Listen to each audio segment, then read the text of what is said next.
Well, hello and welcome all. Before proceeding, I pay my respects to the Murrumbidgee people as the traditional original custodians of the lands on which we meet, and I acknowledge the continuing connection of the Tasmanian Aboriginal people to the skies, the land and the waterways. I pay respect to elders past and present.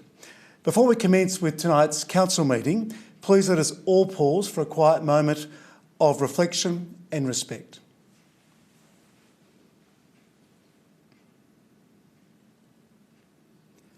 Thank you, councillors. Ladies and gentlemen, please be seated.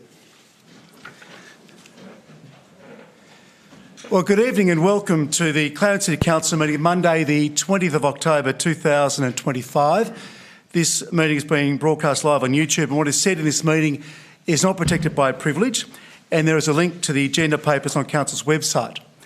Item 2, apologies. The Deputy Mayor, Councillor Ritchie, Councillor Bree Hunter and Councillor Beth Warren are all apologies. Otherwise, the 9 of us are here.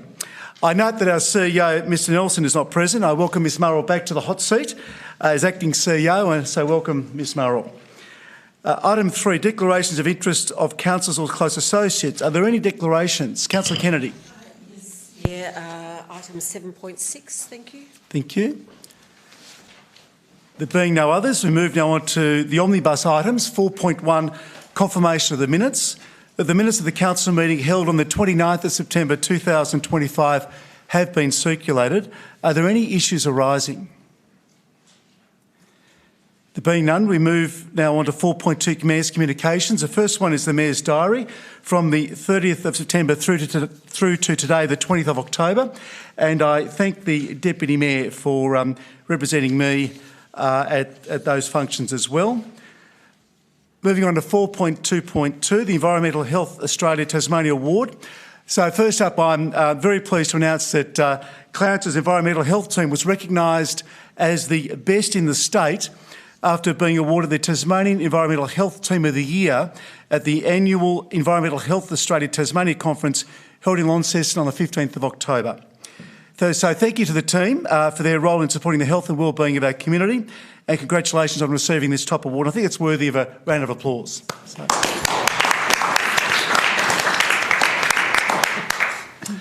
Colleagues, I was honoured to represent the city at a Government House reception early this month to welcome the new Dean of the Tasmanian Consular Corps. I'm proud to say that long-term Clarence resident and the Honorary Consul for the United Kingdom, Mr Frank McGregor, has been installed as the new Dean of the Corps, taking over from Professor Nitin Verma AM, the Honorary Consul for Timor-Leste.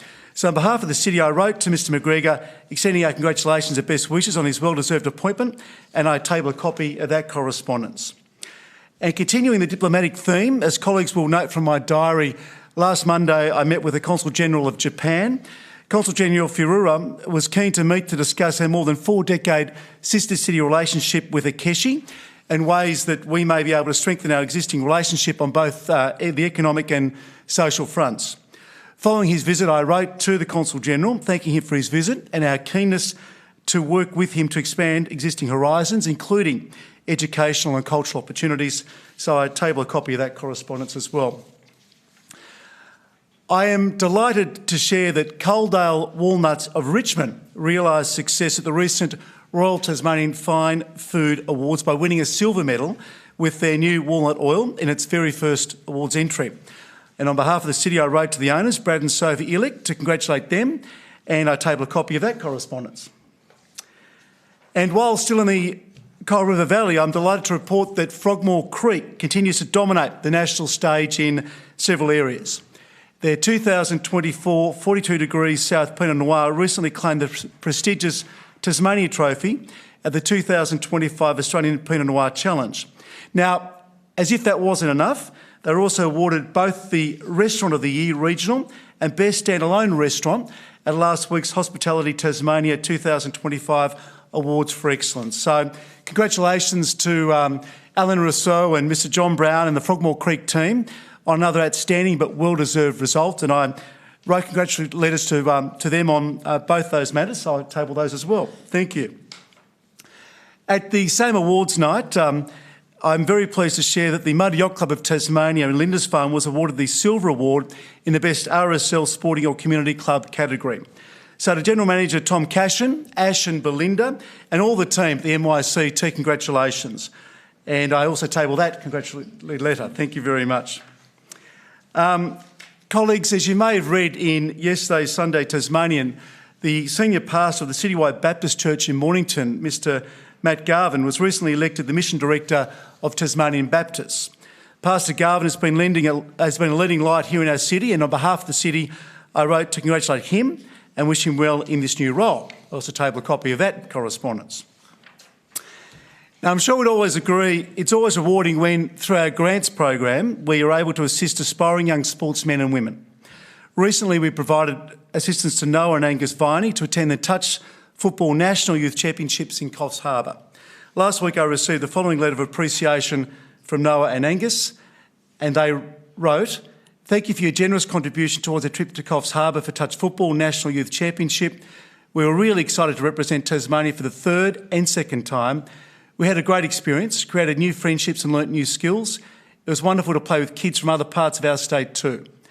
Noah was named captain of the under-14 team and awarded the team's Players Player of the Year award for the third year in a row. Angus got the first try for his team and set up lots more. Thank you for your contribution to help fund our trip." That's from Noah and Angus Viney. Thank you, Acting CEO.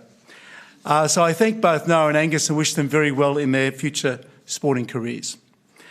Moving on to 4.3, Council Workshops, as listed in the agenda. 4.4, Tabling of Petitions. Acting CEO, are there any petitions? No petitions, Mayor. Thank you, Acting CEO. Moving now on to 4.5, Reports from outside bodies. First one, nothing from you, Councillor James. Thank you. Nothing from Tasmania South, as Councillor Warren's not here.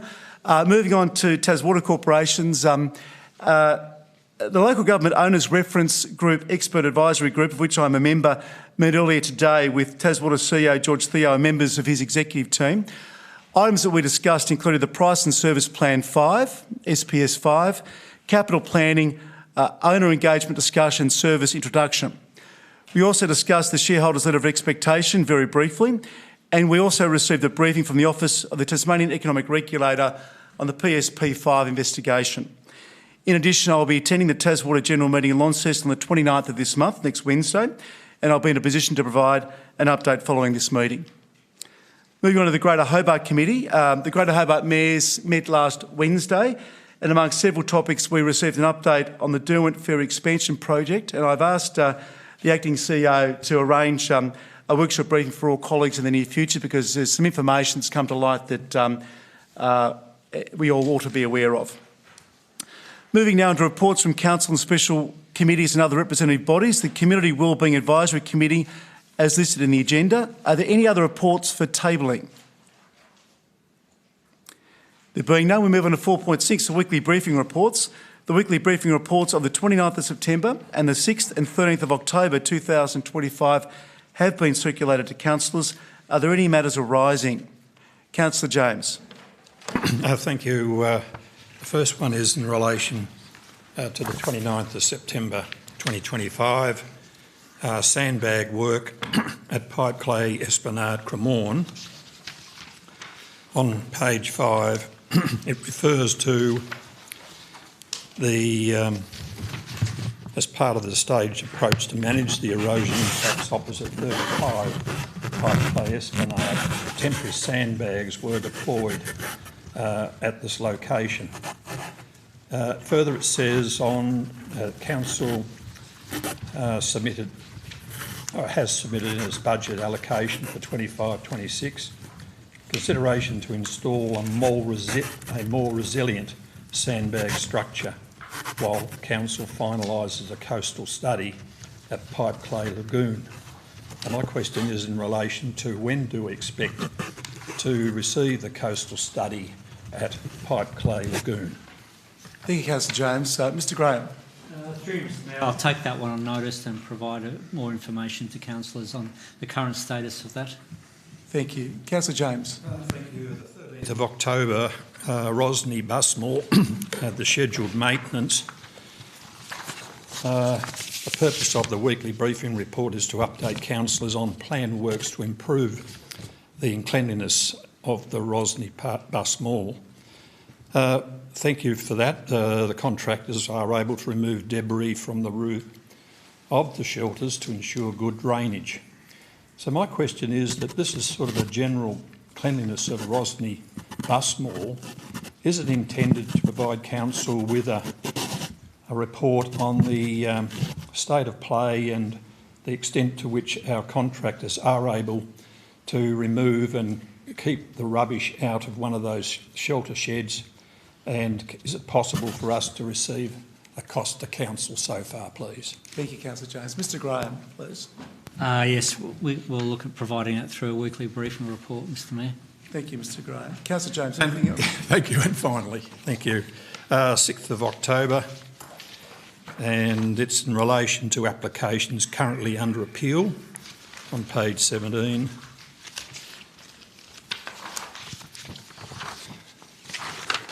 This is in relation to the 20 Loyner Crescent, Montague Bay, the signage for the LED billboard. It is noted that the appeal with Tascat has been withdrawn and proceedings are listed with the Supreme Court on the 17th of September 2025. Is there any progress to date on where we are in relation to that matter in the Supreme Court? Mr Marr, please. Through you, Mayor. Thank you, Councillor Jones, for the question. I think you asked this question either last meeting or the meeting before. The hearing on the 17th of December was the first mention where they just went through some of the procedural matters. It will be several months before that matter progresses, but I'll be keeping council updated as events unfold. Thank you, Mr Marr. Councillor Mulder. Thank you, Mr Mayor. Weekly briefing report, 6th of October. The second item relating to the Rugby Park and Ride facility. Attached to that is a diagram which explains some traffic flow. Learning from Kingston, could I have some assurances that the turning circles in this very narrow car park, and there doesn't seem to be a specific bus ingress egress that I can see from the drawing anyway, but we need some, can I have some assurances that the turning circles will not form the debacle that was Kingston's park and ride? Mr Graham, are you able to provide an answer, please? Well, the plans are for consultation. I'm sort of looking at timeframes as whether I can come back to a council meeting for us to put together our issues to go to state government. We can, because it's out for consultation at the moment, that's one of our best remarks we can pass on to the Department of State Growth, because it's not our design. No, there is no bus stop intended in there. The bus stop is actually, as indicated on the plan, to be on South Highway. But we can certainly provide that feedback to the state government, Mr Mayor. Thank you, Mr Graham. Councillor Mulder. Well, my second item of feedback is if the access and egress is off South Highway, quite clearly it's northbound only. What happens when you're going home? This is the feedback you provide to state government. It's a DSG project, Councillor Mulder. Thank you. Any other matters arising from the weekly briefing reports? There being none, I note that we're now at the end of our omnibus items. Can I please have a mover? Thank you, Councillor Chong. Seconded, Councillor Kennedy. Thank you. All those in favour? Thank you. That's unanimous. Thanks, colleagues. Moving now on to item number 5, public question time. 5.1, public questions on notice. We have 2 from Mr Andrew Crisp of Rosny, as listed in the agenda. Acting CEO, please. Thank you, Mayor. Mr Crisp's first question. Financial income opportunity. Further to our recent meeting, please advise what financial modelling was done to determine the prospective financial income opportunity to the CCC relative to potentially selling the 35 acres of the old golf course land for residential development and the ongoing annual rates revenue from approximately 250 residences that could have been established. His second question, reviewing financial modelling. How can I review these financial modelling feasibility calculations done by CCC? The answer to both questions. The Rosny Parklands former golf course site is one component of the broader City Heart Plan recently endorsed at the last council meeting. The City Heart Plan sets a long-term vision to transform Clarence's City Heart into a vibrant and connected city centre. While the City Heart Plan identifies opportunities for mixed use and residential development in some areas of the precinct, residential development has never been proposed for the Rosny Parkland site. As a result, no financial modelling or feasibility analysis has been undertaken by Council in relation to residential development on this site. Part of the land is also subject to a reversionary condition which restricts the use of the land and prevents it from being sold or developed for housing. Instead, the parklands are intended to be enhanced as a significant public space, supporting recreation, arts and culture, community activities and improved connections throughout the parklands to the city centre. Thank you, Acting CEO. Moving on to 5.3, answers to previous questions taken on notice. The answers to questions asked by Mr Victor Marsh and Ms David Carr at the last meeting are listed in the agenda. Moving on to 5.4, questions without notice. Now, before I call for any questions from the gallery, I would just like to remind everyone of the meeting regulations, specifically that a question asked at a meeting is to be, as far as practicable, concise, clear, not be a statement and have minimal preamble. That stands for both councillors as well as members of the public. I therefore ask that anyone asking a question to please be mindful of these regulations. As in the interest of fairness and in accordance with the rules, our consolidated meeting procedures will be followed. Are there any questions without notice? Mrs Marsh, please. Name and suburb.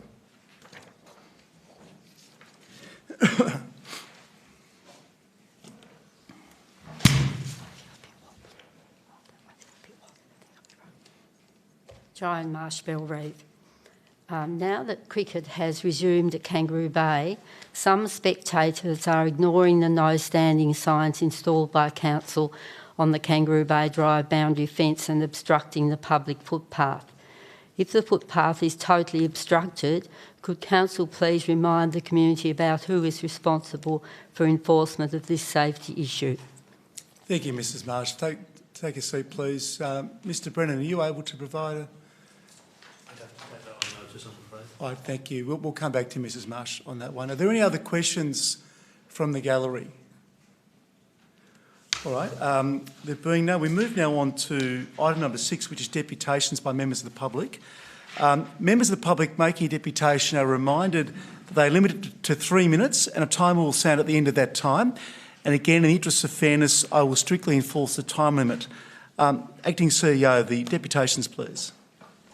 Thank you, Mayor. The first deputation is Mr Fraser Reid regarding planning application for 113, 115, 117, 119 Eastern Highway Lindisfarne. Good evening, Mr Reid. Thank you for the opportunity. So the proposal relates to East Derwent Highway and it's a site between two commercially zoned sites at the moment, local business sites, the service station site and the small shopping strip, the IGA there.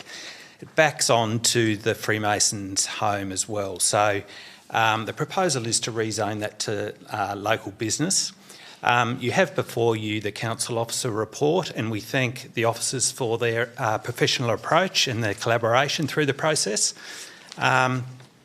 This proposal responds to probably a lot of residential growth in the Lindisfarne area since there's been any changes in commercial and local business zoning. And it will provide more options for local amenity within walkable distance of residents. It also provides an opportunity, subject to a future application for different sorts of development on that site. There's a proof of concept that was lodged with the proposal for a mixed-use development with residential apartments on the top floor and commercial at ground floor and then some parking in behind. The key thing, I suppose, for council to know is that the local business zone provisions will actually govern the scale of development on that site. The use standards in the planning scheme will actually control things like noise emissions and hours of operations and things like that. And there are no immediately adjoining residential neighbours to this property. So, in summary, I commend the the officer recommendation to you so the application can move forward to the public advertising. Thank you, Mr. Thank you very Reid. much for the opportunity. Thank you. Acting CEO, please. The second deputation tonight is Mr Victor Marsh regarding the City Heart Plan. Evening, Mr Marsh. Victor Marsh from Berwick Bluff. Right. At the last council meeting, comments made by Councillor Walker and his colleagues Richard James, Emma Goyne and Alison Ritchie were very positive about the adoption of the City Heart Plan.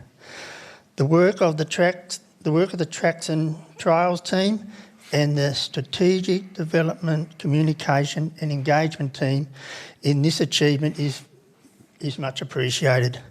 I was impressed with the Mayor's positive assessment of the City Heart Plan moving forward into the future. His statement, "Fortune favours the bold," is certainly true, and it can also favour the brave. New York City led the way with the idea of a Central Park, which is now an iconic green open space.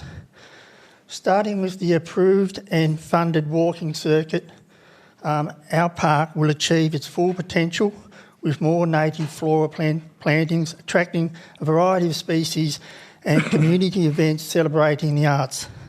This place will become a focus for community health and well-being. This place has been loved and generations of people, and we have a duty to preserve its natural values.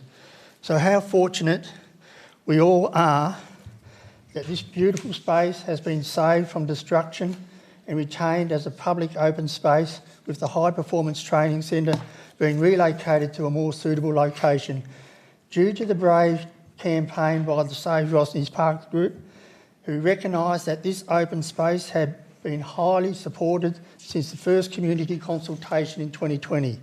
Community aspirations must be respected. Councillor Mulder has expressed frequent concerns about the Tasmanian blue gums are widowmakers. This is true if you are careless enough to walk through native reserves and forests during dangerous weather conditions. In urban parklands, blue gums are monitored and maintained to reduce risk while maintaining habitat for numerous creatures, such as has already occurred in Charles Ham Memorial Park under council supervision. The City Heart Plan appears to make no mention of an ecological assessment by council. North Barker ecologists described the 177 tagged Tasmanian blue gums as a swift parrot habitat and assured us that they are healthy and have spreading canopies allowing for strong blossoming. An ecological assessment of the park is crucial for the council to be properly informed about the status of the critically endangered swift parrot to assist critical thinking and planning. This habitat must be safe with no built impediments to the flight path of the swift parrot or felling of Tasmanian blue gums. Thank you. Thank you, Mr Marsh. And I'd just also remind people too that, again, this is an open forum. It's unlike state parliament. Privilege doesn't apply.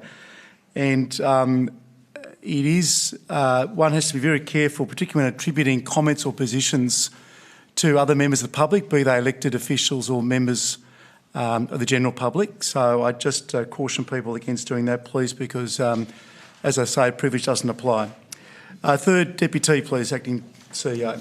Thank you, Mayor. Mr Matt Clark regarding planning application 1300 Oceana Drive. Good evening, Mr Clark. Lord Mayor, councillors, my name is Matt Clark. I'm the Principal Planner at MC Planners and represent the applicant, the AJ Carr Trust. As you are aware, Council is currently preparing the Druthi Point Structure Plan, which is part of a strategic planning for Druthi Point, which commenced in 2019 with the draft Tranmere Rugby Peninsula Structure Plan. Knowing this was likely to take time, we resolved to lodge an application for rezoning after discussion with Council's officers to rezone a small piece of land that at the time was considered uncontroversial.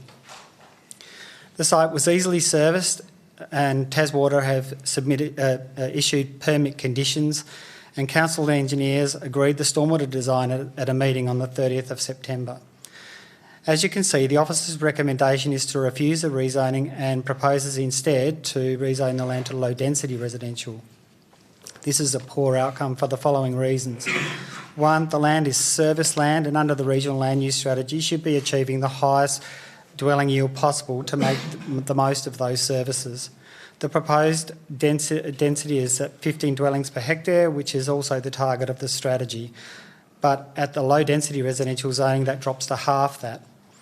Secondly, the zoning guidelines require the low density zone to be applied where there are infrastructure or environmental constraints that limit the density, location or form of the development. There are no environmental constraints here and it's serviced, as I said. Thirdly, the low density zoning in this area is contrary to the Skylands Master Plan, which has been adopted by Council. Fourthly, Lot 13 of the proposal is only 902 square metres and cannot be changed. The rezoning this site to low density residential would not comply with the minimum lot size for the zone. Number 5, the zoning to low density zoning will not mean that there will be no hazard management areas for bushfire on future public open space land, because the lots above Artiletta Road will not meet the bushfire setback requirements of the TFS and will therefore not be endorsed under a bushfire plan. Whilst we understand Council does not want the obligation of more hazard management in its public open spaces, if Council wishes to take the public open space as per the strategic plans and given the steep slopes involved, this may need to be an exception to the general approach. Council have already made an exception to this immediately downslope of the proposal for residences on Starboard Road. The alternative is that the public open space be transferred to Council ownership. The bushfire hazard plan is reduced as much as possible and that land remains as private land and managed by the adjoining owners under a Part 5 agreement. Either way, if this bushfire issue is resolved, then we believe most of the Council officer concerns are also resolved. So in summary, the proposed application meets the density requirements of the regional land use strategy, is in accordance with the density proposed on all three council strategic documents, meets the zoning application guidelines of the Tasmanian... I'm sorry, I have to call it there. Thank you. All right. Moving now on to item number 7, Planning Authority matters. I advise the Council now intends to act as a planning authority under the Land Use Planning and Approvals Act of 1993. First, item 7.1, a planning application for 22 Pipe Clay Esplanade Cremorne, garage additions, single dwelling. Is there a mover for the recommendation? Thank you, Councillor Hume. Is there a seconder, please? Thank you, Councillor Kennedy. Councillor Hume, please. Thank you, Mayor. Look, I consider this to be a fairly straightforward application. There have been concerns raised by representatives about precedent being set for development close to the boundary, but as the officer's report notes, this is actually a proposal that's fairly consistent with the pattern of development in the area, and so in accordance with the officer's recommendation, Thank you, Councillor Hume. Councillor Kennedy. Thank you. Any other councillors wishing to make a contribution? There being none, there's probably no need for right of reply, Councillor Hume. I'll put the motion. That is that the development application be approved subject to conditions and advice. All those in favour? That's unanimous. Thank you very much, colleagues. Moving now on to item 7.2, which is planning application for 426 Prosses Road, Richmond, partial change of use to visitors accommodation, camping and caravan. Thank you, Councillor Hume. Move. Seconded, Councillor Chong. Thank you. Councillor Hume, please.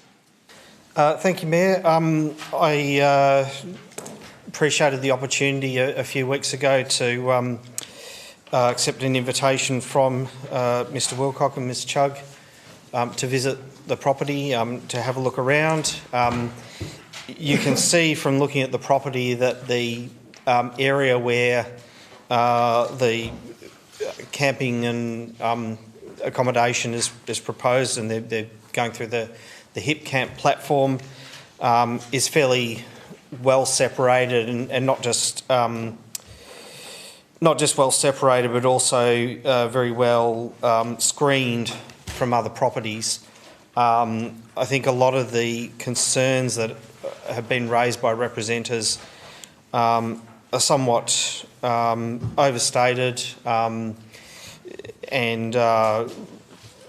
you know, this is going to be a fairly benign in terms of impact on neighbouring properties.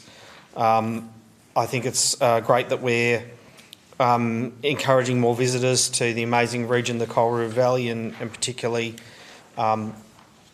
there's a lot of untapped tourism potential there, and particularly when it comes to agri-tourism.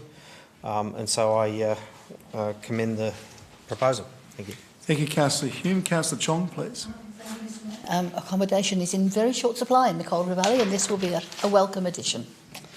Thank you. Any other colleagues wishing to make a contribution? Councillor James, please. Thank you.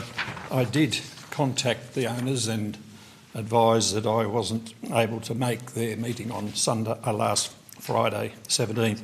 Nevertheless, I did advise them that this particular application met a lot of the conditions that I have been working very hard in this place to achieve, and they are, of course, listed as part of the a standard advice that's been attached as Part B, and A, B, C, D, E, F as follows. So look, the Part A, 2, the use of camping and caravan area must not exceed 12 vehicles and or sites active at any given time, and all camp and caravan sites must be contained within the marked area of the 11,500 metres as shown on the endorsed site plan. It's a great application. I seek council support. Councillor James. Any other colleagues wishing to make a contribution? Well, there's probably not much more I can say, but I will end the debate very briefly as a council knowledge of mayor, and just say that this is an outstanding application and something that, as all the previous speakers have already pointed out, is something that we should be welcoming with open arms in our city. This certainly meets, there's a demand for this service. With the conditions and advice, it'll meet the planning scheme, and I think it's absolutely fantastic to see this type of investment, innovative, entrepreneurial approach in our city. So I congratulate the proponents. Councillor Hume. No need for a reply. I'll put the recommendation, which is for approval, subject to conditions and advice. All those in favour? That's unanimous. Thank you, colleagues.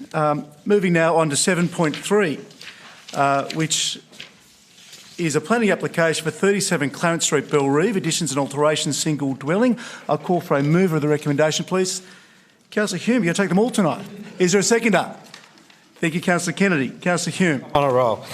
Before you do, sorry, we won't be offended if people decide to leave when their matter's heard. So, by all means, you're welcome to stay if you'd like, but please feel free to, if you'd like to head home. And yeah, thank you very much. Councillor Hume. Thank you, Mayor. As observed in the officer's report, this development does result in a minor loss of sunlight, a minor increase in bulk and scale for a development that's still quite modest and fairly consistent with the pattern of development in the area. Representatives have also raised concerns about the loss of views, but as we have heard many times before in this place and in officers' reports on development applications, those are a relevant consideration on the planning scheme. So I commend the proposal. Thank you, Councillor Hume. Councillor Kennedy. Bit of a tag team tonight. Anyone else wishing to make a contribution to this item, 7.3? But there being none, I put the recommendation, which is again for approval, subject to conditions and advice. All those in favour? It's unanimous. Thank you very much. We are on a roll tonight. Moving now on to 7.4, which is local provisions schedule amendment request for 113, 115, 117, 119 East Derwent Highway, Lindisfarne. I will actually share it around this time, but Councillor Walker as the mover of the recommendation, Councillor Hume as the seconder. Councillor Walker, thank you. Yes, thank you for that, Mayor. You can see through the recommendations that the officer's recommendation is to support. That's done on planning grounds. I would note that there is already significant business in the area with the IGA and the petrol station in the nearby vicinity. There is a dearth of commercial space within the rest of 7015 at the moment, and I think this is a convenient place for future activity to occur in a way that's not going to have an adverse impact or an undue impact on residential elements. And of course, being on a highway, straightforward as far as transportation corridor goes. So on those grounds, I would seek my colleagues' support. Thank you, Councillor Walker. Councillor Hume. Thank you, Mayor. Just noting, as we've heard before, that as with any planning scheme amendment, the question is not for us right now whether to approve it, but whether to advertise it for public consultation for potential approval by the Tasmanian planning scheme. And in doing so, the question before us is whether it meets the criteria under the Land Use and Planning Approvals Act, which the officers have very comprehensively assessed that it does. And this application, the commercial zoning, forms what I think is a fairly logical extension of the commercial precinct that sort of stretches along part of the East Derwent Highway there. I do have concerns in the indicative development proposal about the access. There may be reasons why there can't be access from Ballawini Road, but I guess that's something we would hear about when the development application itself comes to council, because right now we cannot base our decision on the indicative proposal. It is actually simply a question about the planning scheme amendment that we're dealing with today, and I support the amendment. Thank you, Councillor Hume. Councillor James. Yes, look, this is an interesting proposal, and again, it's been couched in the terms of being sent or being obviously advertised, or the requested amendment of those local provisions. And on page 101, it does say, if the planning authority considers that the proposal does not meet the LPS criteria, then the draft amendment may be modified so it meets the requirements, or it may be refused. So really, what I have some doubts about is that currently it's a residential area. Okay, it's sandwiched between the Go-Get service station and the IGA, but there is a boundary on Ballawini Road which separates IGA from the residential 4 buildings, which obviously tap onto and meet at the boundary of that service station. So this council is suggesting there is an amendment to the local provisions to enable this to have a multi-purpose use, and that was clearly outlined by the presenter in the earlier part of this meeting. I can understand that there is a need from time to time to bring a commercial block into place, but at the same time, these 4 dwellings have been part of a residential area, and I cannot really understand as to why there's a difference here to what has happened at the rear of the Queen Victoria home, when they have, as I understand it, been in the line of purchasing those 4 dwellings that abut East Derwent Highway to bring it into the Queen Victoria home or envelope of the home.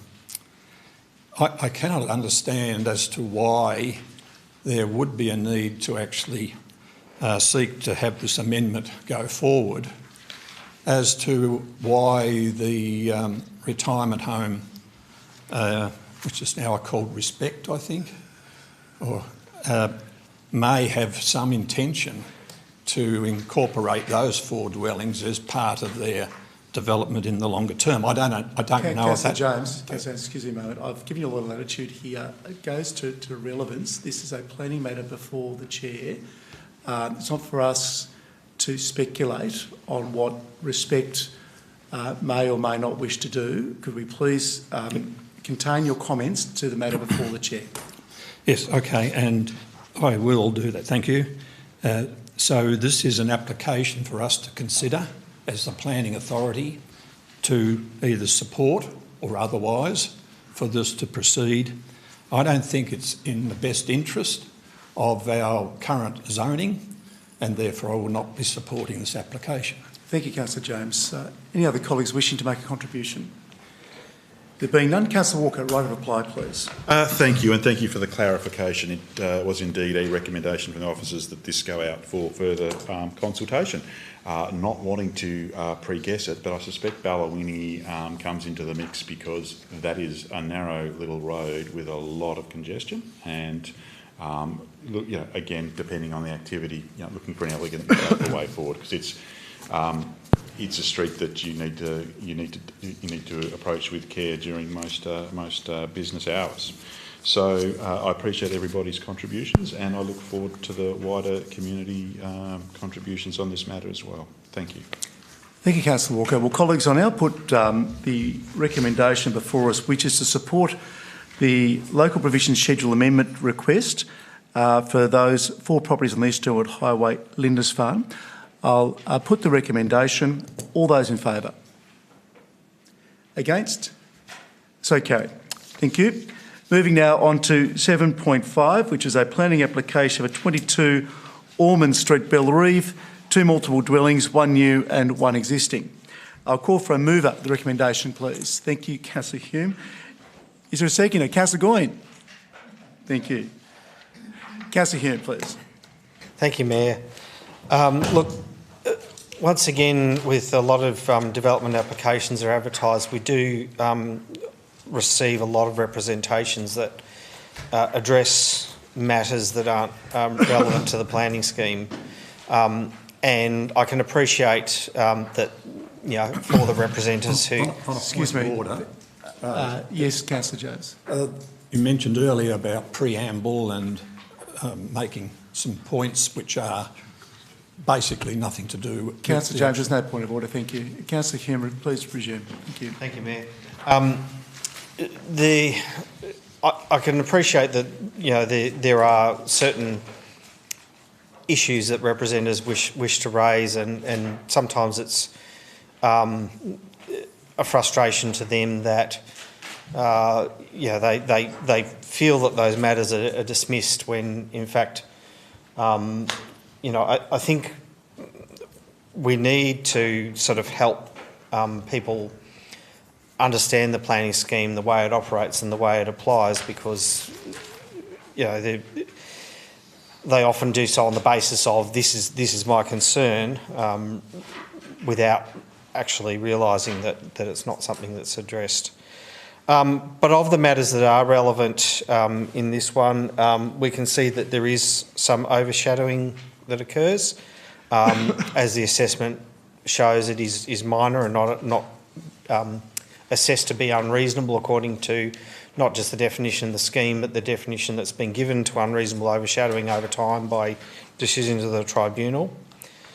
And also, once again, the matter of views is raised, which, as I said with the other matter, isn't considered a relevant matter of the scheme. But however, the property where that is a concern does still maintain its view over the top of the proposed development due to the topography of the site. So it's been assessed as complying with the scheme, and if I hear someone argue otherwise, then I will address that in my right of reply. Thank you, Mayor. Thank you, Councillor Hume. Councillor Goyne. Nothing further to add? Anyone else wishing to make a contribution to this item? Right, there being none, I'll put the... Oh, no need to reply then, Councillor Hume. I'll put the recommendation, that is that the planning application be approved subject to conditions and advice. All those in favour? Thank you. Against? Councillor James is abstaining. Thank you. All right, so moved. Councillor Kennedy. So carried, sorry. Councillor Kennedy, thank you. Moving on to 7.6, which is a planning application for 9 Dampier Street, Warrane, new building, food services, and additions, alterations to existing building, general retail and hire and food services. Is there a mover of the recommendation, please? Councillor Hume, thank you. Thank you, Councillor Chong. I think you're going for a record tonight, Councillor Hume, but floor is yours. Thank you, Councillor Hume. Thank you. Look, I'm very impressed with the design of this proposed development. It's quite attractive. I think it's going to improve amenity greatly in the area. Having such food businesses in Warrane, and I think that in turn will contribute to the livability of nearby residents. So I commend the proposal. Thank you, Councillor Hume. Councillor Chong. Briefly, Mr Mayor, this is a really neat shopping centre, and I think this will add to the utility for the area. Thank you. Any other colleagues wishing to comment on this one? There's probably no need for a right of reply again. It's so convincing, Councillor Hume. I'll put the recommendation. That is for approval, subject to conditions and advice. All those in favour? That's unanimous. Thank you, colleagues. We could please invite Councillor Kennedy back in, please.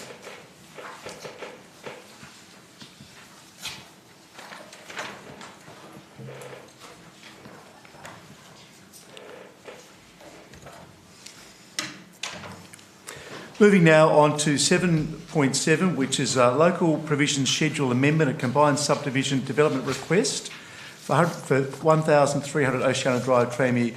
Councillor Mulder, you have an alternate motion? Yes, Mr Mayor, and I move that. Thank you. Is there a second? Thank you, Councillor James. Councillor Mulder, the floor is yours. Thank you, Mr Mayor. The alternative motion is that this be zoned general residential rather than the low residential as recommended by the low density as recommended by the planning staff. This decision, and all we are doing is making recommendations, but eventually this decision will be made by the Planning Commission as to whether the zone is done or not. We are not making that decision tonight. The Planning Commission has decreed that there will be no further ribbon development on Drury Point Peninsula until there is a structure plan, which sets out a master plan and a structure plan. But this is not a ribbon development. This area is contiguous with an existing general residential zone. It receives its services and access from that existing residential zone. It should not be considered to be ribbon development, because that relates to separate inclusive subdivisions as we go down, as we proceed forward. Now, if the Commission decrees that it is ribbon development, it'll be the end game, and we will have to await the structure plan and all the rest of it. So the second issue, and why this is an alternative motion, is that I believe it is generally unfair to almost halve the lot yield to these developers based on this anomaly, that it is a natural boundary between the greenfields development that are foreshadowed in the master plan and the structure plan, which is currently out for is under development. The natural boundary for that is actually the gully, because all the developments from there will be greenfield, whereas this is just an adherence to an existing thing. As I previously stated, this is an attachment, a small extension to an existing general residential zone. And it's an anomaly to change this into low residential where it is located next to general residential, especially, as we heard tonight, in an area where we are trying to maximise housing, density of housing. The big issue there with why this is proposed to be 13 and 7 relates to the bushfire threat and the need to manage it. There is already a fire trail access through this area. But we're not talking about forest fires, as in tall trees falling on houses, as is the case, and I pause for a moment to reflect on express my concern for the people of Nugent who are currently being evacuated due to a genuine forest fire. This is not an area where you in the near future are going to have burning trees falling on your house. So There are other ways. Nor is and the other thing we see is if people who drive down Oceana Road must look at that horrible scar behind Coventry Court, which is a direct result of having to have low fuel ratings abutting neighbourhood houses. Now, surely there has to be a better way, but that area there abuts a forest, not open grassland. Grassland that, in the near future, with a bit of hopefully, will be actually fully developed. It won't be open grassland where fires can, and it is regularly burned now, where fires can escape and broad acreages occur. So and as I said, I think it's fundamentally unfair due to that consideration being reducing the lot yield for this development in an environment where we are trying to get as many houses as possible built as soon as possible. Now, we shouldn't be also making this decision because the cost of doing so, and it's not a new cost, it happens throughout the city, but the fire can also be mitigated through things like the existing escarpment. There is a fire trail through that area for access, and we can have fireproof fencing. So I think that, I just think that it's just common fairness to allow 13 units here. Thank you, Councillor Mulder. Councillor James. Thank you very much. Yes, this has quite a checkered history because it goes back many years. In fact, on page 312, it refers to the subject site was created as a balanced lot by the Commission approval of an amendment, modified it, and created in 8 stages on the land of the north and included the creation of Oceana Drive lot. At this stage or point in time, the master plan has not been ratified, nor has the structure plan. They are still both projects that are in progress. It's getting to the stage, as I understand it, that there will be the finalisation of that, but there are still some issues to overcome, and that has to take its course. So this parcel of land, in my opinion, was never intended to be incorporated within the master plan, although it has been sort of listed for consideration, but it hasn't been dropped into it or has been ratified as part of it. So it remains outside of the Skylands master plan or the structure plan. So whatever determines after that point or when that happens, then okay, that may be the case. But up to that point, there is nothing stopping us, in my opinion, to be able to grant and proceed, as we have said, in relation to the motion that's before the Chair. This particular gully has been part of the connection between the foreshore and Rokeby Hills to open up all that marvellous gateway for walkers and others to enjoy. So this gully is part and parcel of the proposal, and it's always been part and parcel of that car development going back to 6th of June 2012. So in this particular case, it can stand alone. We can make a decision in relation to it. Okay, the Planning Commission may have some other ideas in relation to that at this stage, but I think the motion that's before the Chair is a good one. It stands alone, and I think we should be able to proceed and give it a tick in the box and allow it to proceed. Thank you, Councillor James. Anyone else wishing to make a contribution? Councillor Walker, thank you. Yeah, thank you, Mayor. I've mulled on this a little bit and came in, I think, today in an uncertain place around it, and that's one of the benefits of the fact of how a chamber works. You do get to hear the input from your colleagues. There's also the process for a deputation, and I think the strength of the deputation around some of the solutions weighs heavily on me, as well as components mentioned in the drafting of the motion. It's a significant alternative motion that has been drafted. One of the other things, I guess, that weighs on me was the fact of how this interrelates with Skylands, and it doesn't in any way antagonise or compromise that proposal. Moreover, again, the fact that it's more lots. So I feel that the core component of the issue was around bushfire mitigation and management. I believe that that has been worked through, and that has got me to a point where I'm comfortable to support this motion. I encourage all of you to come to your own view on it. It certainly was a little way for me to do so, but I will be supporting this alternative. Thank you, Councillor Walker. Anyone else wishing to make a contribution? Councillor Hume, thank you. Thank you, Mayor. I unfortunately cannot support the alternate motion. I was very heavily persuaded by the officer's report.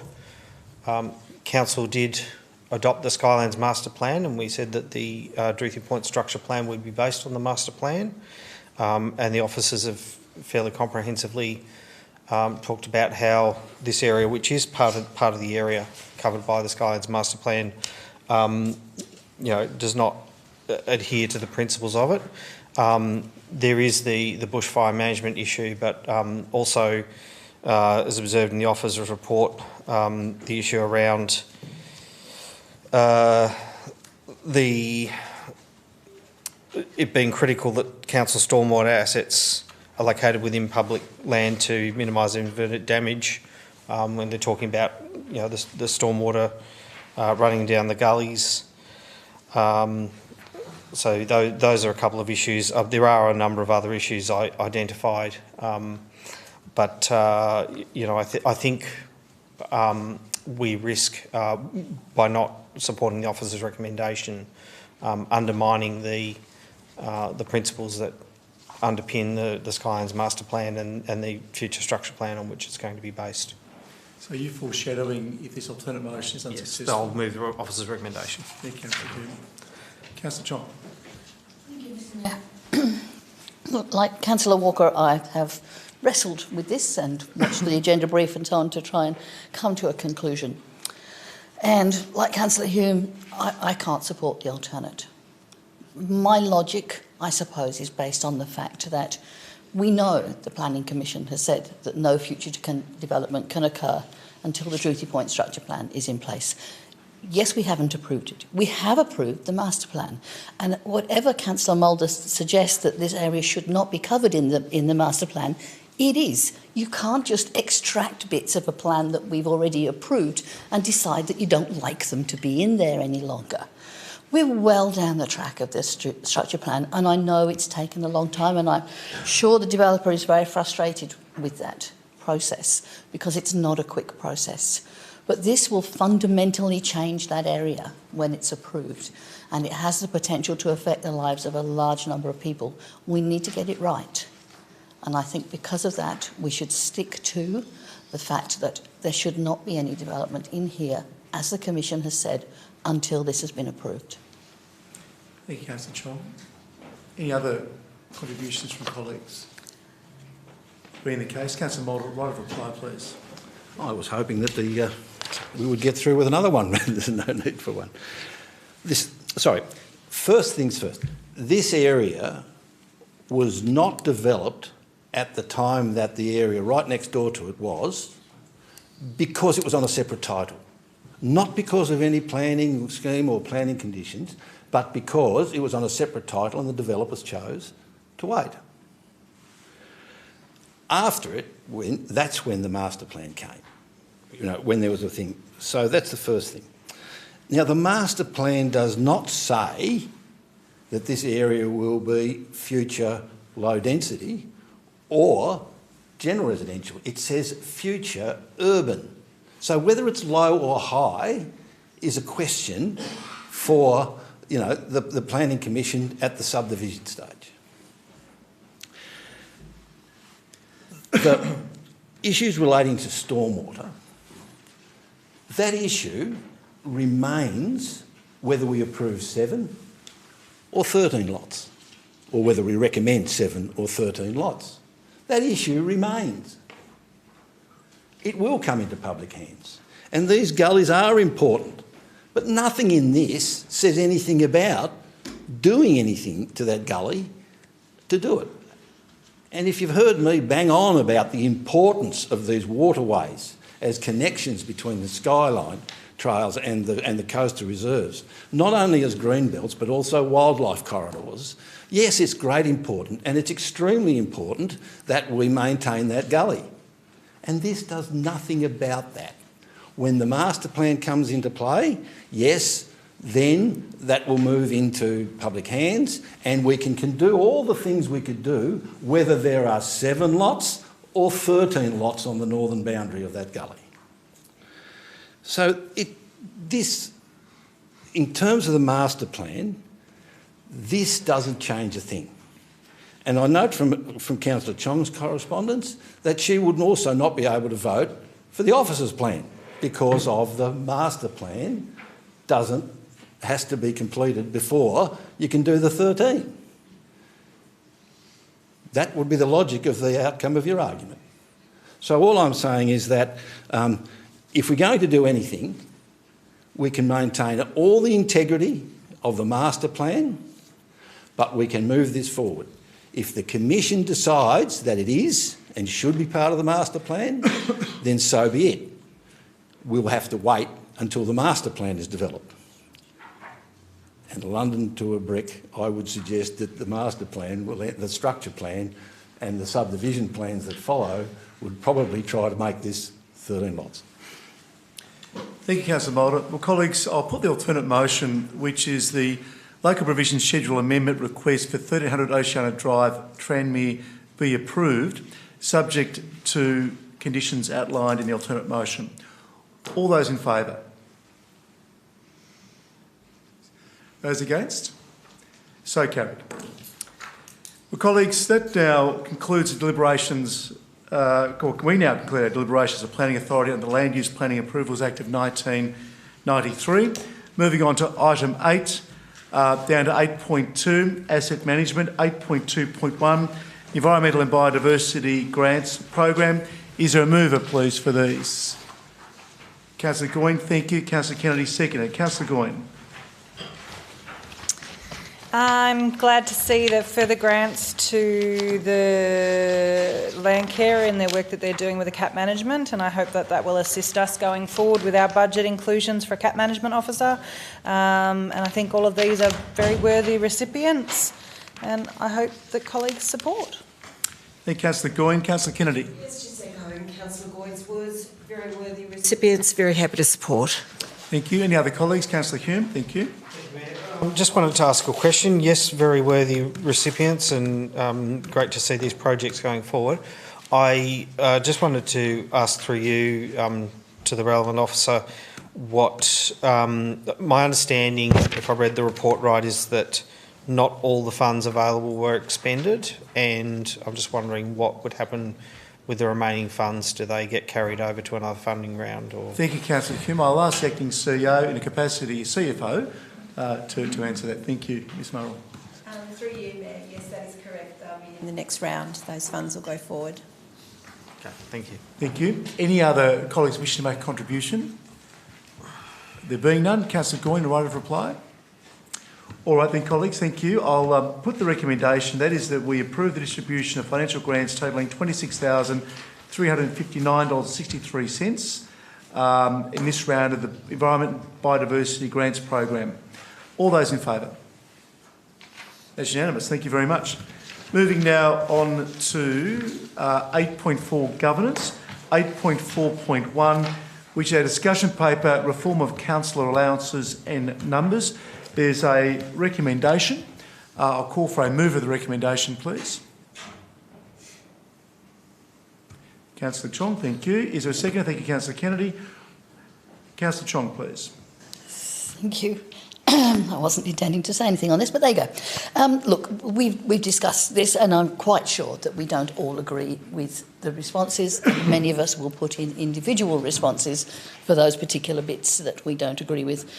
However, it is really important that as a council we put in a response to these questions. There are some genuine questions that we have about how it's going to work, and I think they need to be brought to the state government's attention.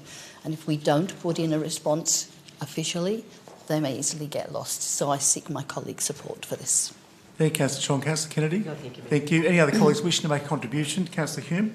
Mayor, I note that the questions posed in the discussion aren't actually related to precisely to the specific proposals of the number of councillors and the way the councillor pay is structured, but rather than some of the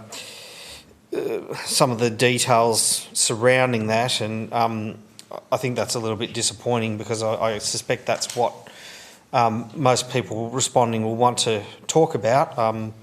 I will consider putting in my own response. I'm not on those issues. I'm not convinced that a reduction in councillor numbers will necessarily get better outcomes, although I do note it's roughly in line with, I suppose, what happens with similar sized councils on the mainland. But if you consider that we don't know for certain if there were 9 councillors here as proposed, exactly, like it wouldn't necessarily be the last 3 elected because of the vagaries of proportional preferential voting, but I think that the councillors who are sort of elected at the tail end, I'm talking about my colleagues, not necessarily myself, I won't blow my own horn, but do make some very good contributions in terms of picking the detail out of proposals, bringing up issues that we may not have thought about. So it helps add to the diversity. In terms of the councillor pay issue, I also think it's unfortunate that and I'll probably, by saying this, be accused of having my snout in the trough, but the size of our city and the complexity of the work that's involved, we did qualify to move up a pay tier, and I thought it was only fair that I and my colleagues receive that. This will sound like self-interest, but I say that in terms of my colleagues as well, because, under the current structure, we met those criteria, and we are dealing with, more residents, more proposals, a greater level of complexity.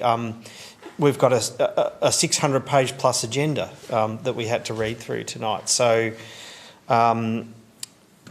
anyway, we'll see how this goes moving forward. But I also think that the state government, if they really want to, as I said on ABC Radio a couple of weeks back, if what they want is better councils and better decisions, how about they also look at empowering councils to make more decisions, empowering us to have greater input into the planning scheme and the way that it operates, greater power to deal with issues like, it's often motions come to this place where we talk about lobbying state government over things maybe we should be empowered to do, like being able to tell developers that no, they cannot use restrictive covenants to discriminate on the basis of people's financial circumstances, issues like that. So, I think the Tasmanian government is basically sort of scratching at the surface here rather than looking at the real issues in terms of if they want to get good decisions and good outcomes out of the local government sector. Thank you. Thank you, Councillor Hume. Councillor James Walker. And I'm happy to even support this motion, even though I disagree with many of the key points raised. The word of comfort that's doing a little bit of lifting in some of the responses is the phrase, if you like, a majority of councillors. So that's why I can go ahead. But there's an unusual fringe benefit in supporting this motion to know as well, and it's not monetary. It's that I think our response is funny. I get some mirth from our response around superannuation.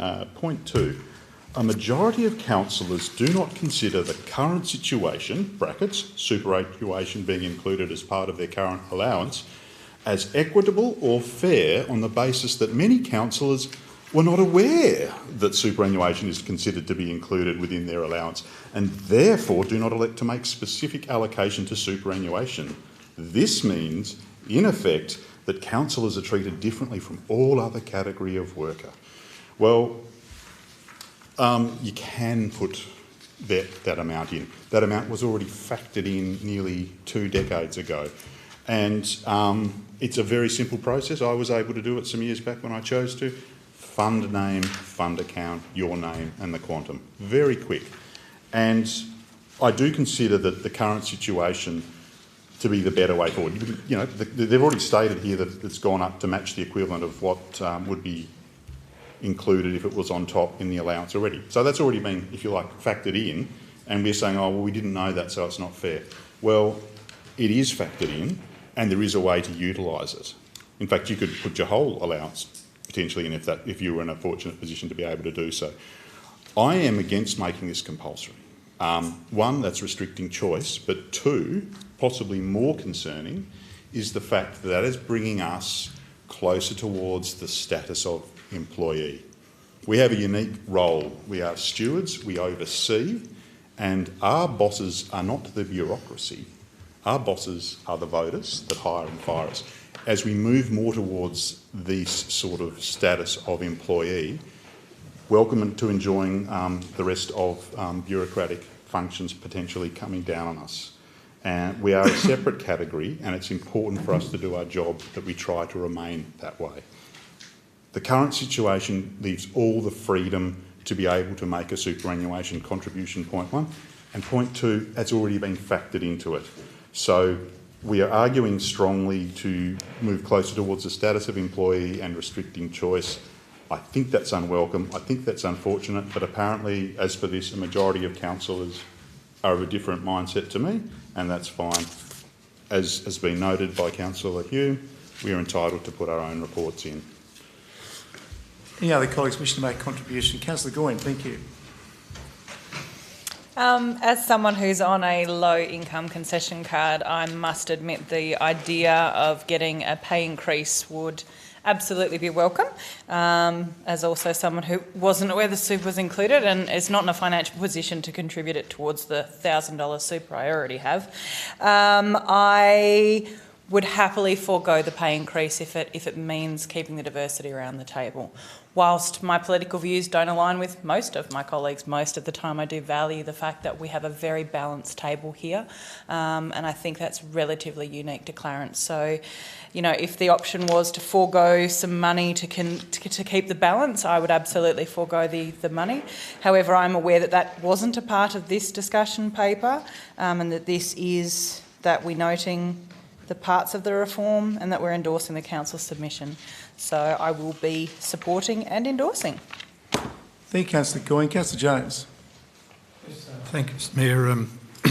I was of two minds whether to enter into the debate, and of course I couldn't help myself other than to make a comment. And look, I was really interested on Councillor Walker's comments because I think he summed it up quite well. I have resisted attending the course for the company secretaries, etc., which has been available to us if we wish, and it has been suggested by many in this place that we should obviously do the course because we are, as some would say, we are directors. I don't agree with it. I don't agree with the term. Others say we are, but nevertheless, that's a personal point of view, and I will continue to do that. I think the reduction in the number of councillors, and also by making a clause or suggesting a clause that in the case of a quorum not present, that the chair of the day may be able to exercise a right to be able to say that councillor ought to stay for the purposes of getting that legislation or getting that particular policy through. But I can't see why that should be the case, because if there's no quorum, and a quorum can occur because of circumstances beyond our control. If you're going to reduce the numbers, say, from 12 to 9 in this place, as an example, then that, by the very nature, means that from time to time there are going to be circumstances where people are going to be away, you give notice, etc., but that doesn't necessarily mean that you're going to have a quorum.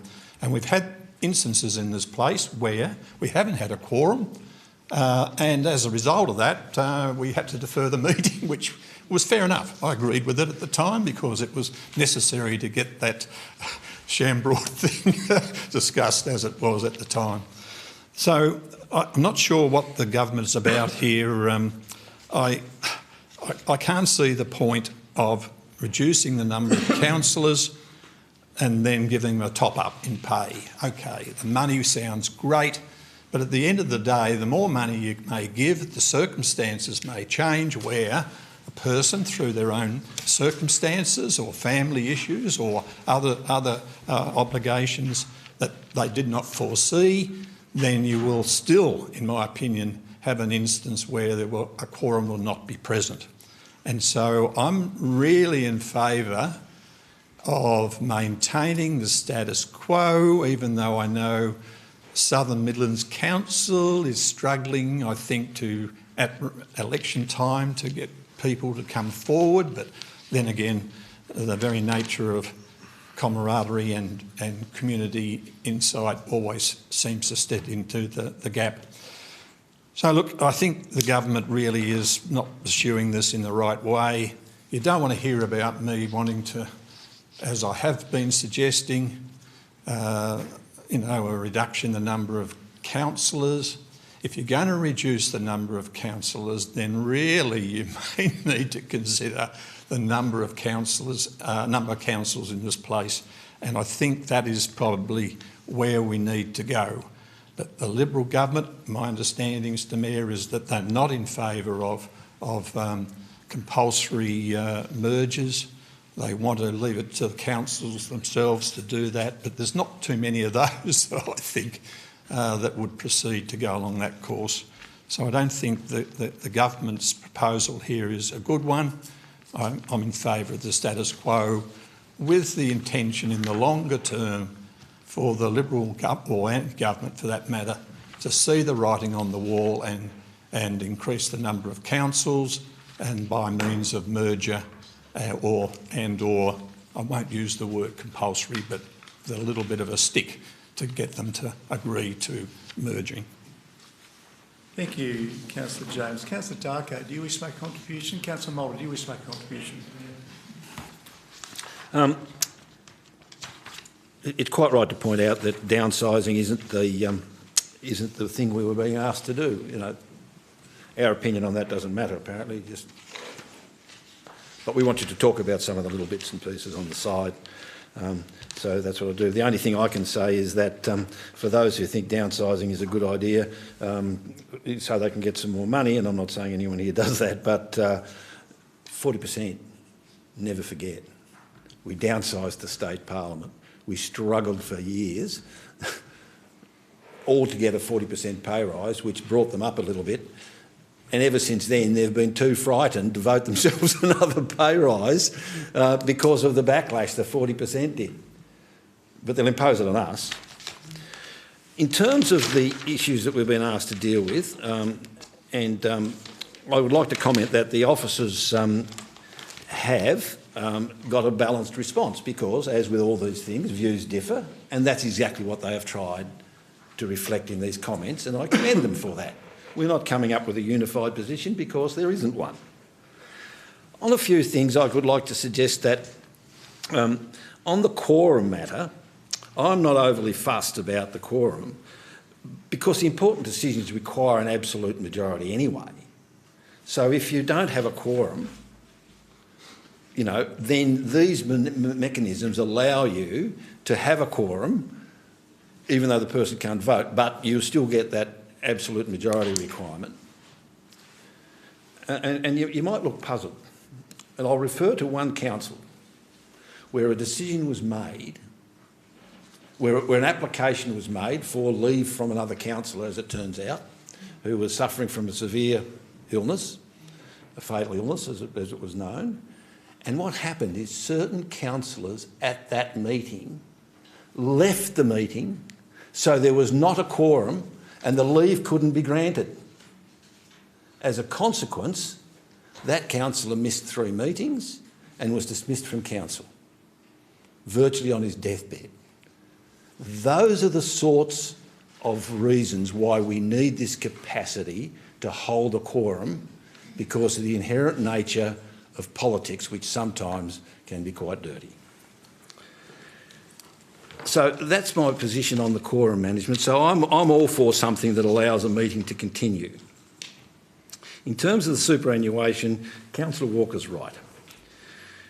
But members of Parliament pay super, and no one would suggest that they are ruled by the bureaucracy, although they might be controlled by it. So that's not the issue. The issue is that when you're getting the level of allowance that we get, now I can appreciate that some people, this is important for their financial well-being. And for those people to now say, bang, we're going to take another X amount in super from you, actually makes it difficult. For those of us like myself who aren't relying on this and aren't doing it for the money, we're doing okay, thank you, outside of council, it seems a little bit silly.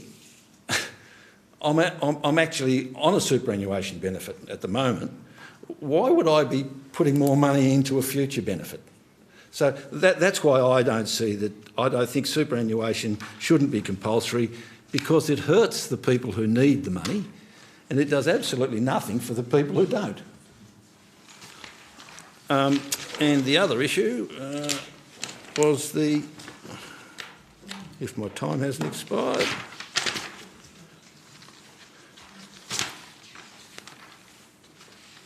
The Foundation for Future Reviews. I think it's important that it be set in legislation, but I think it needs to be done. As I said in the Legislative Council, when the previous pay rise was doing and the government stood up and said, oh no, we want to take it, and the Legislative Council said, you've got to accept the umpire's decision. It's not like we're sitting around and have a workshop, decide how much we're going to get paid and then come into the council and vote for it. You set up independent processes, like the Industrial Commission does with parliamentarians. And then they get up there and grandstand, oh no, we won't take it, we're going to move it, motion, the state can't afford it. It goes up the upper house, which thank God it's a house of review and it makes sensible decisions sometimes, and it knocks it back. And then they all stand up there and say, well, but we won't be taking it. And then 2 years later, mysteriously in the salary remuneration of allowances. Thank you, Councillor Mulder. Before I call on Councillor Tong for a right of reply, I'll just briefly enter this debate as a councillor and as your mayor, and I'd like to thank colleagues for their contributions this evening. As you might be aware, the discussion paper was sent to me by the Minister for Local Government, the Honourable Kerry Vincent, in mid-September of this year. I then circulated that to colleagues, and on two occasions, the 29th of September and the 6th of October, this matter has been workshopped. Just picking up on a point that Councillor Hume made, the CEO did write to the Office of Local Government pointing out that we met the criteria to be in Category 1, as they themselves admit in their discussion paper. But as we know, the most recent determination is that we remain in Category 2 for reasons only known to this Liberal State Government or the Office of Local Government. I have no understanding why they should make a sensible decision to put us where we clearly qualify to be. Importantly, the superannuation guarantee rate at the moment, as we all know, is 12%.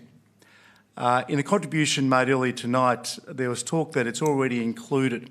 Now, 9% was added some years ago. That hasn't increased.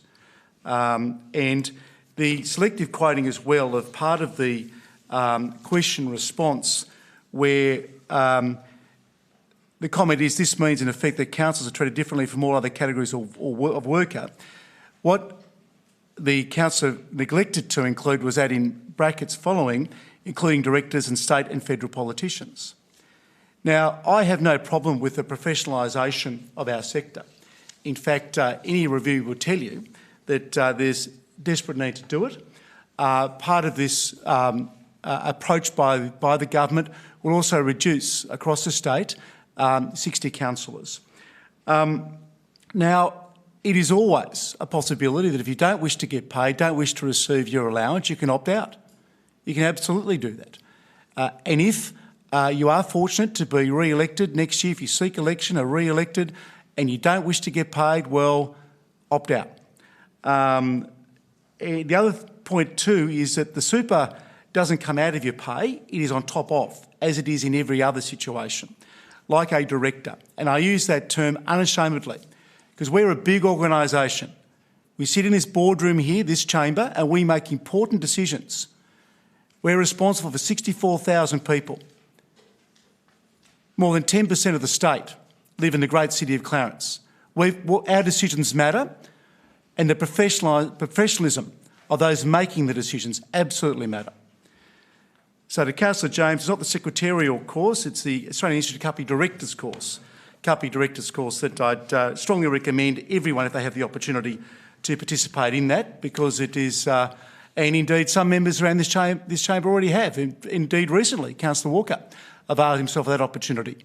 Councillor Hunter did last year. I note my fellow of the Institute, Councillor Chong, a gold medal winner 2 years ago now of the Institute here in Tasmania, where excellence in leadership is acknowledged and rewarded. So, colleagues, clearly this wasn't about allowances and numbers. This is about the three questions that we were asked to turn our minds to as provided in the discussion paper. That is regarding quorum management, superannuation, and of course setting the foundation for future reviews, which I think ought to happen on a regular basis. But let's also keep in mind that the independent arbiter has made these determinations based on the science, based on the best information available. Let's attract the best and let's ensure that people are appropriately remunerated for the time that they spend in the service of their community. Councillor Chong, your right of reply, please. Thank you, Mr Mayor.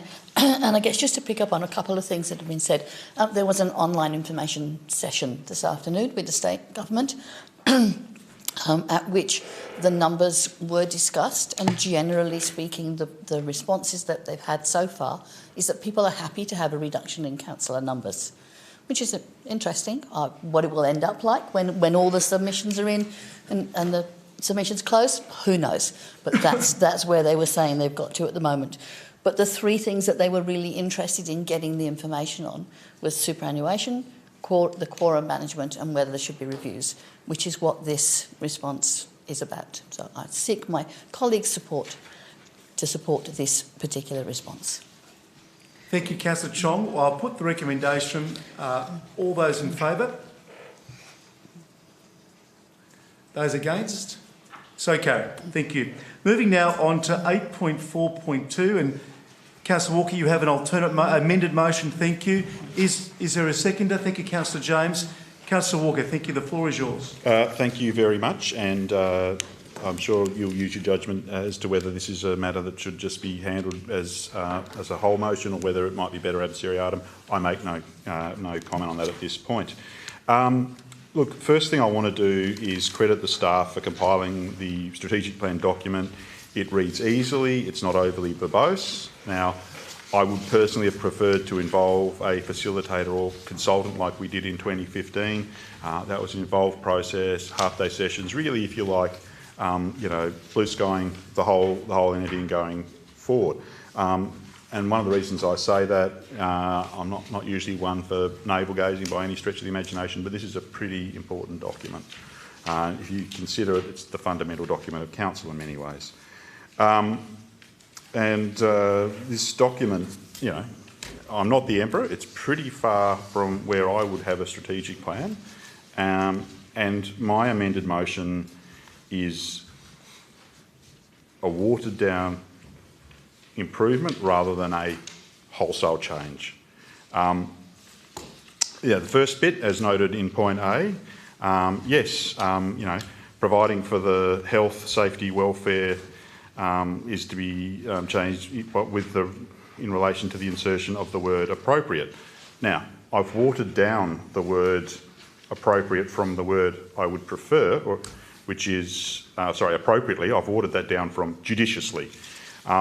And the intent is pretty simple. Yes, the way that it's phrased as per the Act is it's rather open-ended and it's incentivising ambit claims and requests on councils.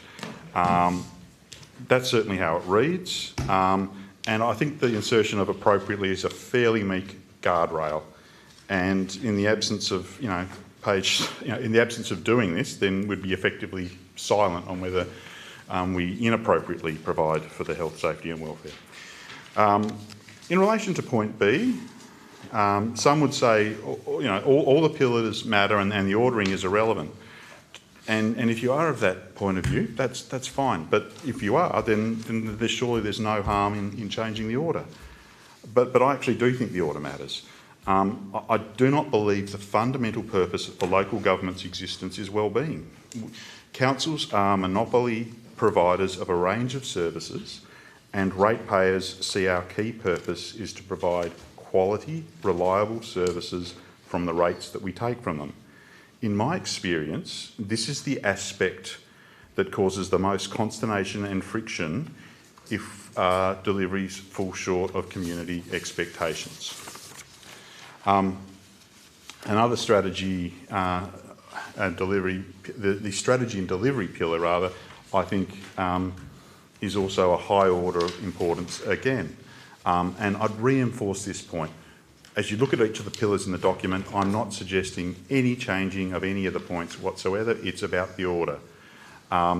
It's important to note that, the current Pillar 3, which is sustainable growth and development, is really a core function. That's how we manage our assets. That's about our land use management. That's about, the stewardship of the, all our parks and recreation and environmental spaces. So I think this is a key thing. So, councils can choose to have a role in wellbeing, but I don't believe that is the cause of our existence. I do not believe that the voters and the ratepayers believe that is the cause of our existence.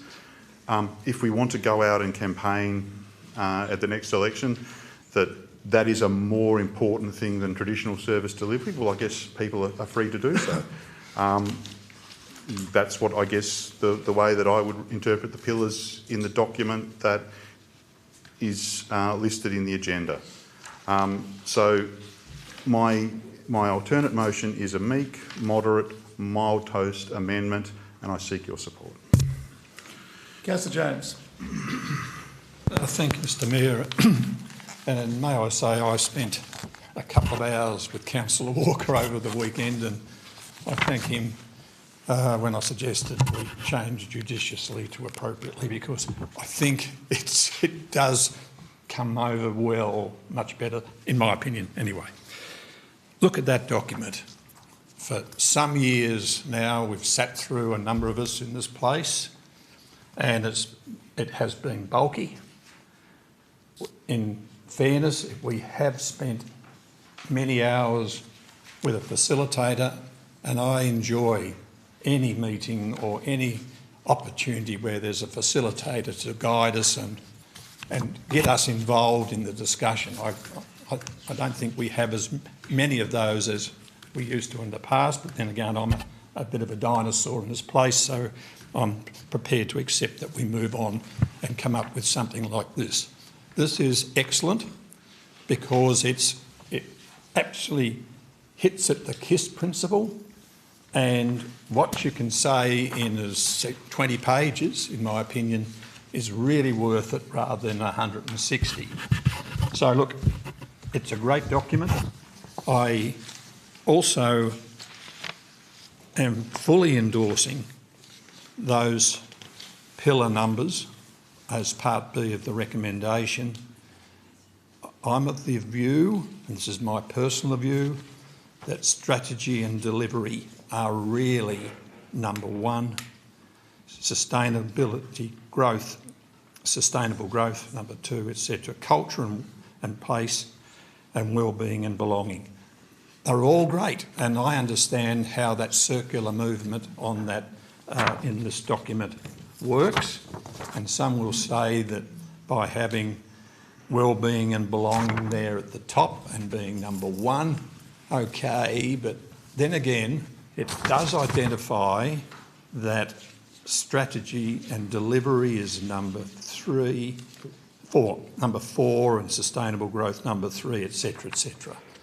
Our core way we do business here includes and incorporates all of those pillars, but at the same time, I think the way we do our business, the way we identify with what projects, what principles and so on, and how we are going to develop the growth of the council in the years to come, I think fits into this motion, and I seek council support. Councillor Goyne, thank you, and then Councillor Kennedy. As someone who values this role on council, second to my role as a mother, I greatly appreciate Councillor Walker bringing this to my attention, because from all the strategies and consultations and plans, this completely flew under my radar. And I really particularly think the importance of Part B. As someone who had a significant car accident because somebody didn't prioritise a road when I was 19, it has affected me every single day for my life. Every single time I struggle to pick up my child, every single time I bend over, get in and out of a car, has affected me since I was 19 years old because of a decision to not repair a road in time. So something like this, you cannot have well-being. If as a council, how can we say we're providing for well-being if we're not providing the basic core services that a council is here to provide? So by providing things like strategic delivery, then those things follow on. So I think the ordering of those is completely important, and I seek colleagues' support. Councillor Kennedy, thank you. Thank you, Mayor. And maybe I'm just reading this incorrectly, and that might be the left-right brain working in a different way, but I actually don't read them as priority, even with the numbers. Am I reading it incorrectly? Is that it's number one is, I just read them as the pillars. Is that a question? Because I might jump in here and just say that the numbering isn't intended to act as a hierarchy. It is, or it isn't? No, it is not. The pillars act as an ecosystem. The numbering of the pillars are for reporting, essentially. And if you look at that, as I think it was Councillor Walker said, it goes around. Yeah. It moves around. There's nothing at the top. They're all equally important. So thank you for clarifying. My pleasure. All right. Thank you, Councillor Kennedy. Councillor Mulder. Just picking up on your last point, there's two pillars that are holding a beam and a bearer and some ceiling joists. To me, that pillar's in front of me, that's number one, and that's number two. I don't think you can take number two out. And that's the point about these are pillars. Now have a look at what the foundations that those pillars are standing on. And that's our purpose. And what's the first of our purposes? To provide for the health, safety and welfare of the community. Now you're reading health and well-being, health and well-being as somehow or other vaccination clinics, exercise in the parks, all sorts of programs and things like that. But add to them too the services we provide to the Bella Riva arts community, to the to meeting spaces for lots of community groups, and the sporting facilities we provide. They're all about health and well-being. The risk is that sometimes we, in our nature to provide services to our people, start straying into areas, or the state government starts dumping on us stuff that is their issues. So it's a question of gatekeeping around what that means. But as Councillor Goyne points out, the health and welfare of the community includes fixing the potholes. That's about looking after the health and the welfare of the community. So, I mean, whether it's even in the pillars is a question, because the pillars are describing the overarching, not the independent services, but they fall within those things. So, I mean, I'm beastly careless about it. I just, maybe we shouldn't have numbered them. Maybe they should have just been dot points under our strategies, or the pillars are the following in no particular order. So I don't take great exception to that. Of course I'll be supporting this alternative motion because for me it doesn't make any difference. But we just need to keep our concerns straight about playing within our own sphere and not getting sucked in because a document somewhere says something and that we choose to interpret it and that we end up with doing more than we should and we start taking over the roles of other levels of government or indeed other organisations. So I'll be supporting this because to me I don't think it makes a great deal of difference. Councillor Chong, thank you. And look, a bit like Councillor Mulder, I'll probably end up supporting it just because, to be honest, I don't think it makes any difference whatsoever.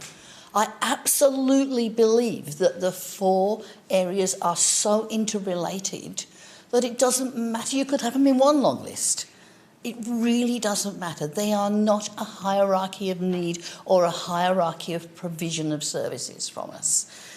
Councillor Goins' comment about the pothole, the road that wasn't fixed, absolutely, that's the health, wellbeing and safety of our community. And that should be front and centre of everything we do, whether we're talking about strategy or whatever. It's not... You can't separate these things.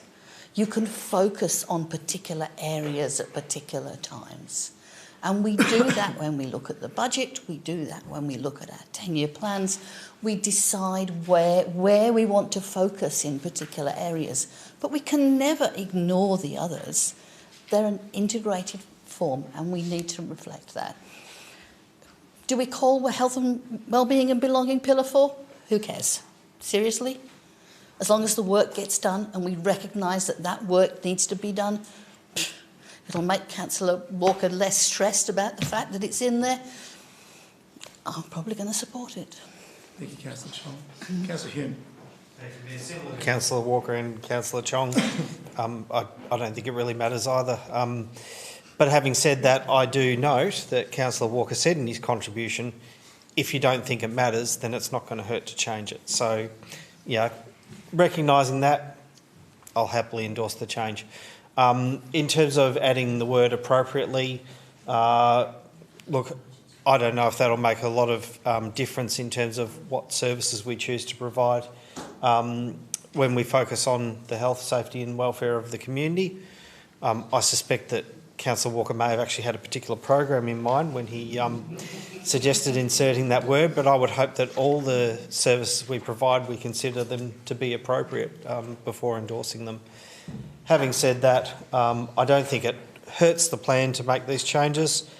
I would, however, strongly endorse what Councillor Walker said in his contribution that doesn't directly relate to this motion, but in terms of the development of the plan itself, and that's that it was a good process to have the facilitation in a council workshop, the development of this plan, with a consultant involved. I was involved in that 2015 process. I thought it was a great process, and it helped us, feel a sense of ownership of the plan and a greater sense of input into it.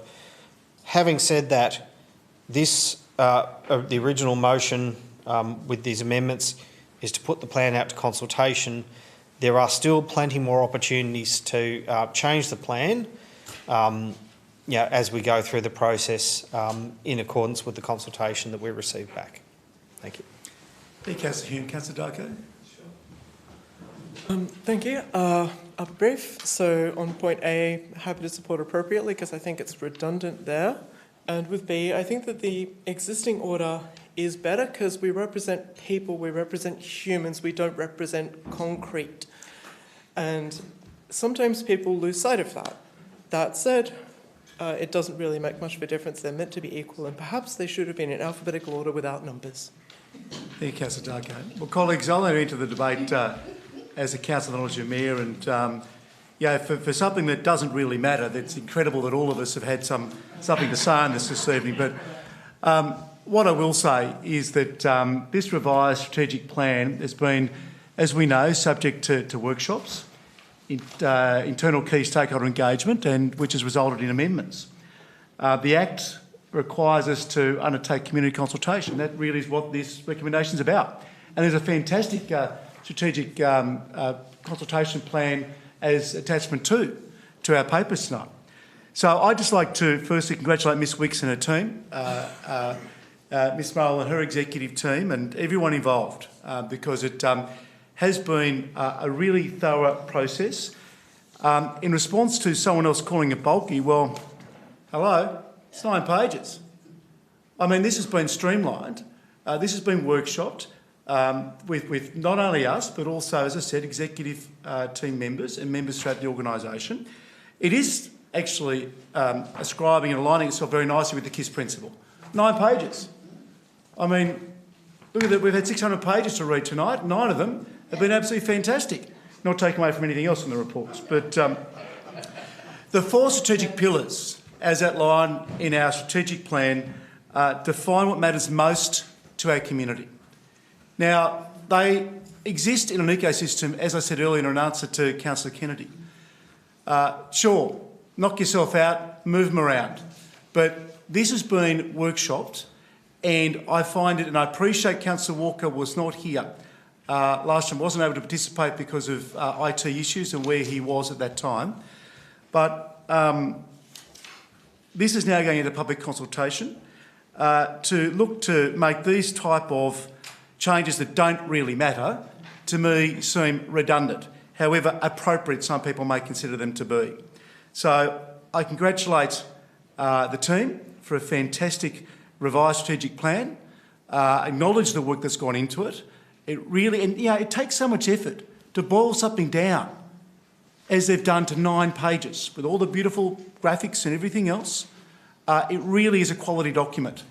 And I'm just so unimpressed coming here now at the 11th hour that there's these types of changes that don't really matter being proposed. So I will not be supporting this amended motion. But Councillor Walker, your right of reply, please. Thank you, Mayor, and I thank everyone's comments from around the table. No, I was indeed locked out, so I was unable to participate in the workshop. I was offered the opportunity to make a submission, which I did.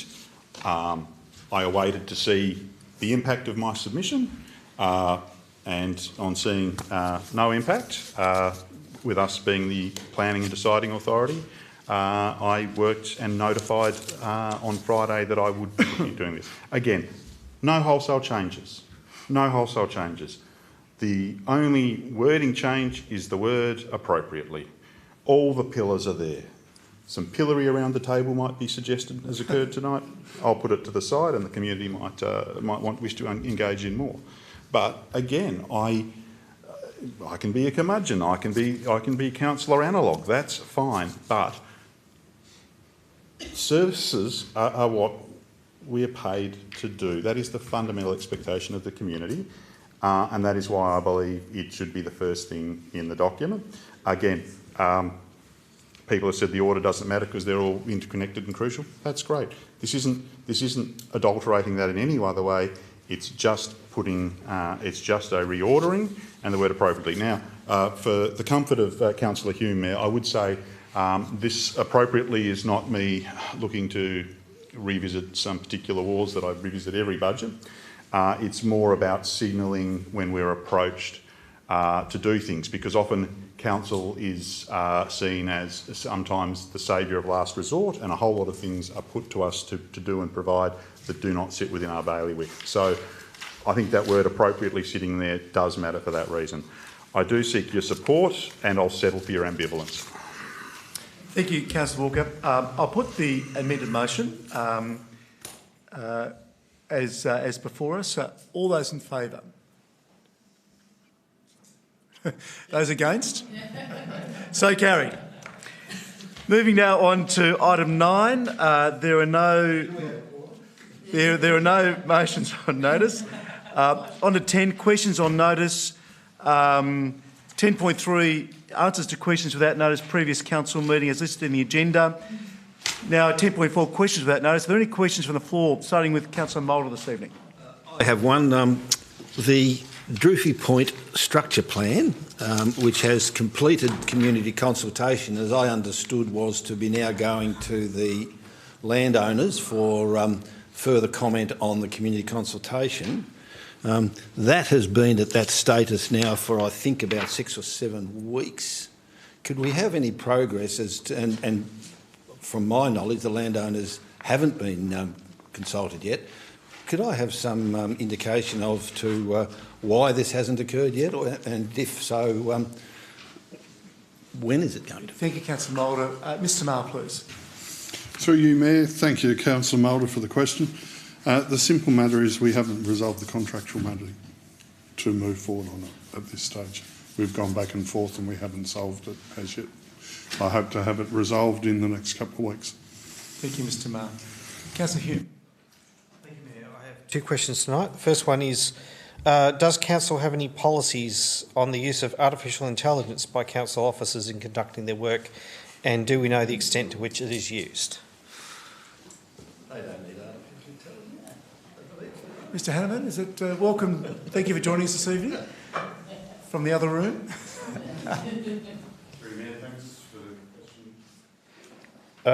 So I'll answer the second question first, because the extent to which it is used is probably quite difficult to ascertain without getting a lot of data out of the systems that we have.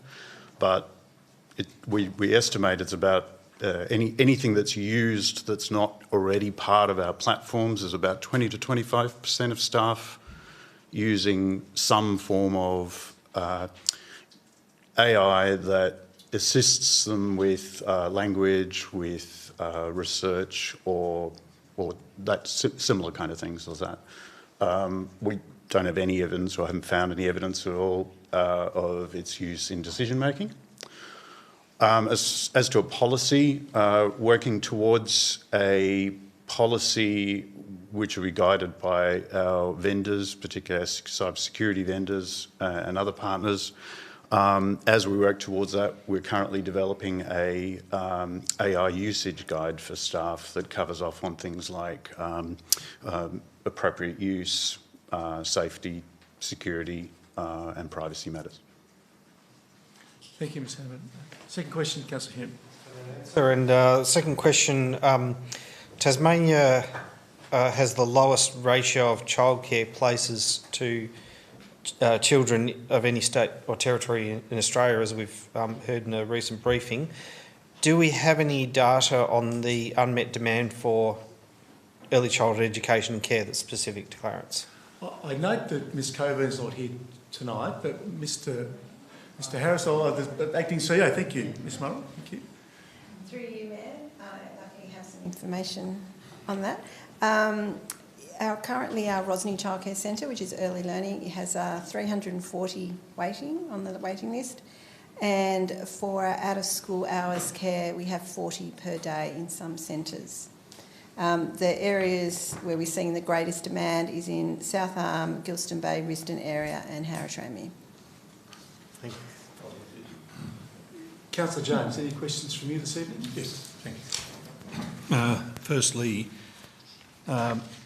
Council be advised regarding the current state of play with the Boulevard development, and as to whether we can expect a DA or a revised DA in relation to that. Mr Maher, are you in a position, please? Thank you. Through you, Mayor. Thank you, Councillor James, for the question. As we've previously discussed, the applicants have advised us they'll be lodging a amended development application. As yet, they have not provided that, nor have they provided a time frame for which they intend to do so. Thank you, Mr Maher. A second question, Councillor James.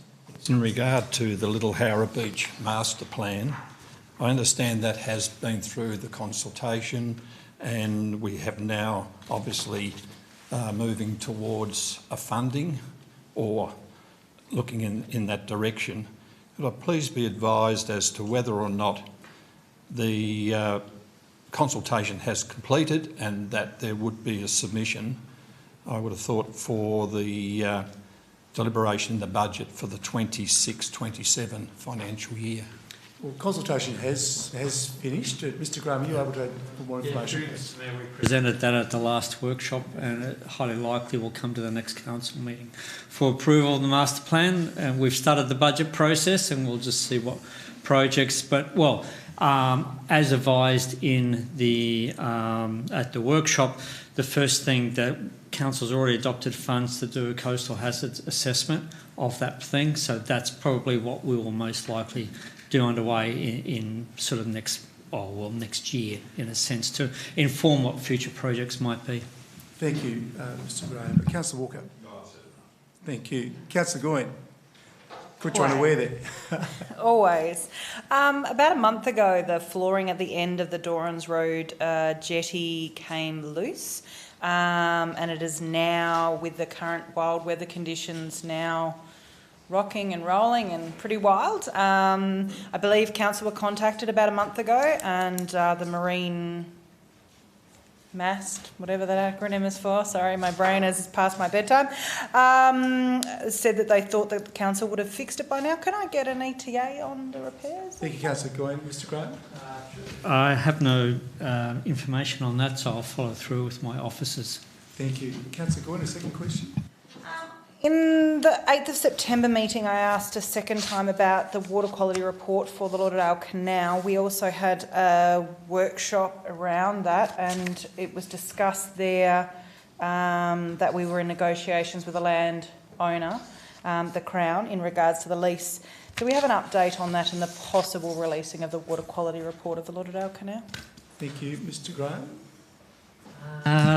No, because governance and my group are dealing with that. I think we still might be waiting to hear from Crown on that, but we'll check on what the status is and inform council. Thank you. Ms Shea, do you wish to add anything else? No, Mr Graham is correct. We're still waiting for a response from the Crown, so we'll be able to provide an update shortly. Thank you. Councillor Darko. Councillor Chong. Councillor Kennedy. And no questions from me. So I'll call for a motion to move into closed meeting. Thank you, Councillor Chong. Seconded, Councillor Goyne. All those in favour? Thank you. Well, good evening to those members of the public who attended in person this evening, and also those joining us via the live stream. See you again here 3 weeks' time, and wish you all a very